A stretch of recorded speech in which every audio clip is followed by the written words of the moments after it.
Congratulations, you made it to the weekend. Irrelevant news.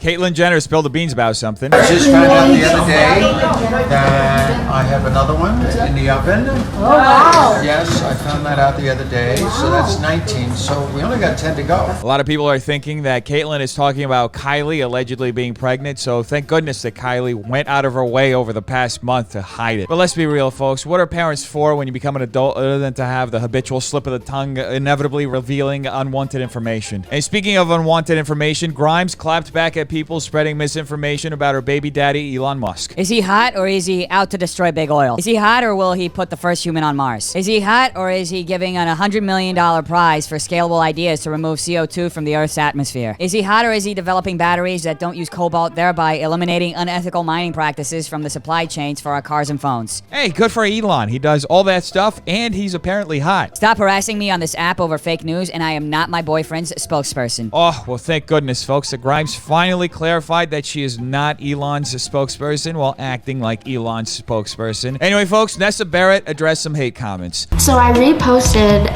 Justin Bieber's IGTV, and someone goes, "Don't steal him too, Miss Homewrecker." When I actually have never been a homewrecker before in my entire life. I'll tell you that right now. Can't wreck a home if there's no home to wreck. That is correct, folks. In fact, it is nearly impossible for a millennial to be a homewrecker since the vast majority of us can barely afford health care, much more a home. This one actually hits. The same girl that called me a homewrecker goes, "Okay, but you don't die disrespectfully." Oh my God, she's mean. There's actually a very simple solution to ending hate comments like that. Stop giving 12-year-olds fucking cell phones. The effect would be twofold. Online harassment would go down drastically, and Jake Paul would no longer have a career. And speaking of an influencer turned boxer, Taylor Holder recently addressed the lawsuit he filed against Austin McBroom. That hurts my heart that people put on the board and haven't gotten paid. Have you talked to him personally, or still something? We talked for a while afterwards, yeah. But just doing what I gotta do. Okay, you guys friends, or you guys still friends? Yeah.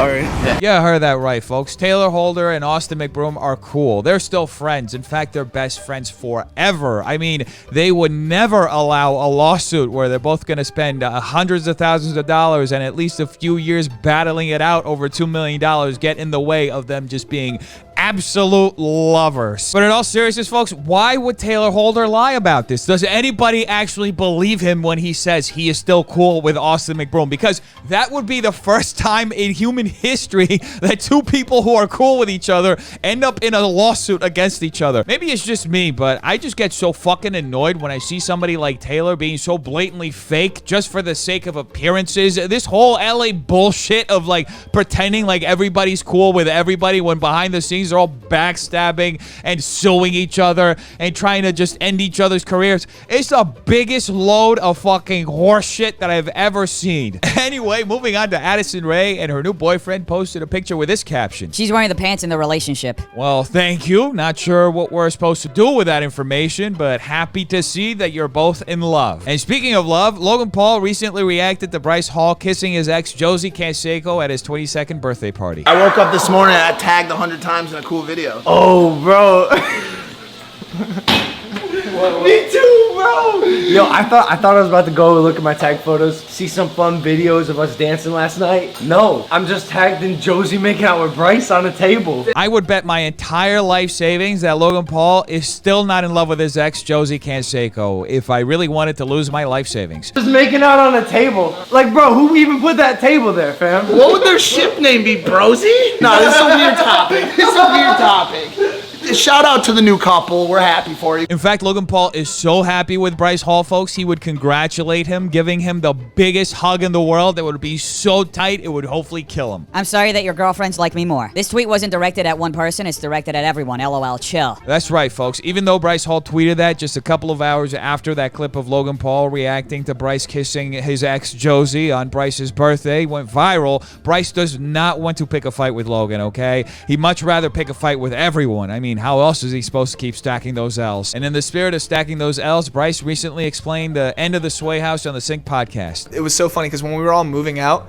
like Noah had all his friends like helping him move out. fucking Blake had like a whole entourage. Yeah. And I'm just doing this myself. Last minute, I'm like, fuck, wait, I don't have anyone to help me move. No one's helping you. Oh, folks, let's take a moment and pity Bryce Hall. He literally has no friends left after being one of the most toxic people on the internet over the past year and a half and literally pushing everyone away from him. Oh, man, what a tough existence he's created for himself. No, but I hired movers who are actually like really dope. Ah, yes, the wonders of capitalism, folks. You got no friends? No need to worry. Just open up your checkbook and buy yourself some. Anyway, later in the podcast, Bryce Hall went on to completely shit on his former Sway housemates Blake Ray and Noah Beck. They fucking did some like slimy shit, low-key. What did they do? Brought these kids in, blew them up in Sway, and then I say, yo, you guys want to get another place? Blake doesn't even respond. Blake doesn't even like mention this. And they're going house hunting behind my back, even though I'm like house hunting for all of us. Oh shit, okay. I don't understand why Noah Beck and Blake Ray would ever turn their backs on Bryce Hall like that. They have so many stories together. I mean, who could ever forget the time where Bryce Hall blindfolded Noah Beck, had him sit on a couch, hired 2 strippers to dance literally inches from his face,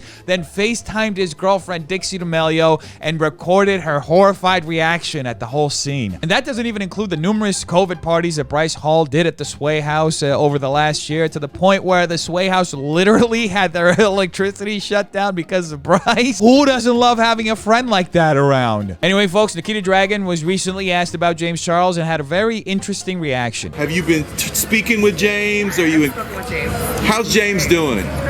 He's doing okay. Do we think he might be coming out or coming back anytime soon? He's posting on YouTube.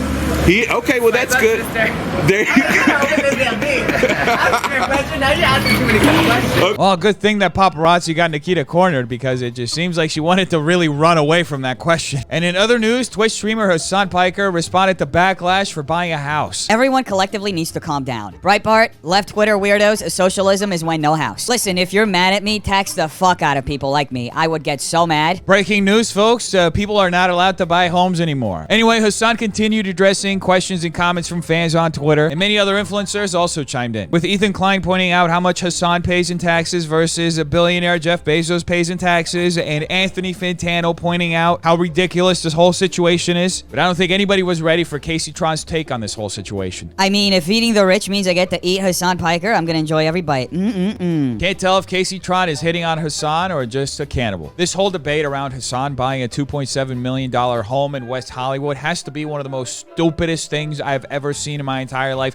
The real estate market in Los Angeles is so incredibly inflated. I mean, the only place where you could potentially buy a home for less than $1 million in LA is deep in the valley, and probably a fixer-upper that would need at least $300,000 to fix. So I don't really see the big issue with him buying a home, even though he's a socialist who talks about social issues and eating the rich and all that stuff. At the end of the day, we are still living in this system. I mean, let him partake in it. He works his butt off. And by the way, if a lot of people pointed this out, he has his sub count like live on his channel when he's streaming. He has like 50,000 something subs. So everybody has an idea of how much money he makes. I don't know why people are surprised. Anyway, folks, Trish Paytas announced the end of their Enemies podcast. I'm no longer engaging in drama. You know, folks, this is either real, a prank, or a sign of the apocalypse. Maybe I'm doing the Enemies podcast and talking gossip and stuff like that.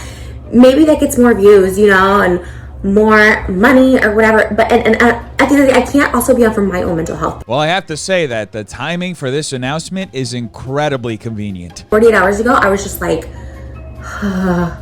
like just constantly like, oh my gosh, my fiance is gonna leave me, and this is happening, and these people, it just is too much. Well, I guess we all found out what the limit to Trisha Paytas' trolling is. We just gotta wait about another month to see if it holds up. And speaking of holding up, FuzzyTube and Keemstar started a boxing promotion company, Happy Punch, and they've been getting some criticism over a recruitment event that they did in the middle of a park. Not that Happy Punch is supposed to be HBO or Showtime or the UFC or any of these things, but those are professional promotions, and you don't see those promotions or any other professional ones hosting street tryouts on concrete, where if someone does get knocked out or falls, they break their fucking skull open and possibly die. Wait, so you're telling me that two guys, one of them who seemingly has zero boxing business experience and the other whose only boxing experience is getting his face flattened in by Slim, both of them made the absolute worst decision any boxing promoter can do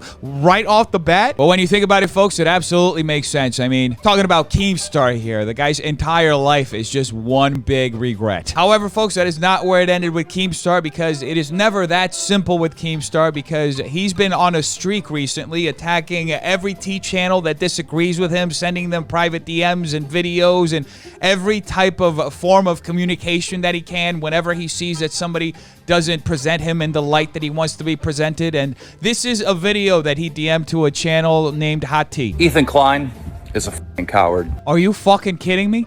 This motherfucker is sending Twitter videos to random T channels to complain about Ethan Klein? What the fuck is this problem? This is next level psychotic obsession, folks. This can't be fucking real. I mean, this has to be some kind of a joke. That's the only way I'll buy it. The reason why he doesn't want Gabby Hanna on is not because he doesn't want to offend Trisha. Let's be real. Motherfucker's been throwing a lot of daggers at Trisha ever since the break of the podcast. I mean, that's literally insane. This is so absolutely weird that Keemstar is going on this diatribe against Ethan Klein to a person who, as far as we all know, doesn't know Ethan. I mean, the only way I can explain Keemstar's behavior is that he is so terrified of Ethan that the only way he can fight his battles in this imaginary war that he's fighting is if he goes behind Ethan's back. And that would totally explain why Keemstar felt so comfortable to go and email YouTube and Mommy Susan about Ethan Klein and get his video age restricted, and then another video getting a strike. And that would also explain why Keemstar has been messaging these T channels, because this isn't the first one, folks. Just about a week or so ago, he was messaging Adam McIntyre, complaining about the coverage that Adam was giving him and how he felt that Adam was more positive towards Ethan and Trisha. What a fucking crybaby. But the real reason why he wouldn't have Gabby Hanna on is because Gabby Hanna's going to bring up the point when you were saying Keemstar had bad takes on mental health, and then 10 minutes later in the same exact podcast, Ethan Klein says, maybe we should give an award to Gabby Hanna for the biggest mental breakdown. I mean, we're talking about a hypocritical fucking open bar buffet. Can somebody explain to me why this dumb fuck is just walking circles around a fucking pool as he's sending this video about Ethan Klein to a complete fucking stranger? I can only imagine the people that he's traveling with sitting in their living room or in their bedroom and looking out the window wondering, what the hell is wrong with this guy? It's all right there, but there's wars, right? And there's sides, and there's like these biased opinions, and there's these groups. You know, of course, I got the guys and the gamer bros on my side who hate all of you. Literally you, all the T channels, Ethan. You guys are straight trash. Here we have a man who's about to enter his 40s and is dressed like he's going to go play T-ball with a bunch of middle schoolers, talking about the wars happening between a bunch of people who are just making videos for a living, talking about things that are happening on the internet. His goal at the end of the day, folks, is to create conflict between the T and the commentary community. He wants there to be a divide in this news genre on YouTube, very much like Fox News and CNN. And the irony of this whole situation, folks, is that this motherfucker runs a T channel. Yes, he runs a T channel because there's absolutely no difference between a T, a commentary channel, and a news channel. At the end of the day, they are all talking about entertainment news that's happening specifically in the YouTube space or wider on the internet. It's everybody talking about the same shit, just under a different name. And then, of course, you got your whole side where you can't look at anything unbiased either. I mean, it's just a big fat joke. I mean, you guys operate your opinions based on emotion, not facts. We do facts and logic. This guy is such a fucking hack. He's like taking a page out of Ben Shapiro's book and trying to inject something that is used in political commentary into this YouTube entertainment space, which is the dumbest fucking shit I have ever heard. You don't just base opinions on feelings. You base opinions on a whole bunch of different things, life experiences. To just say that reduce somebody down to saying, oh yeah, you just base your opinion or your thing and feelings.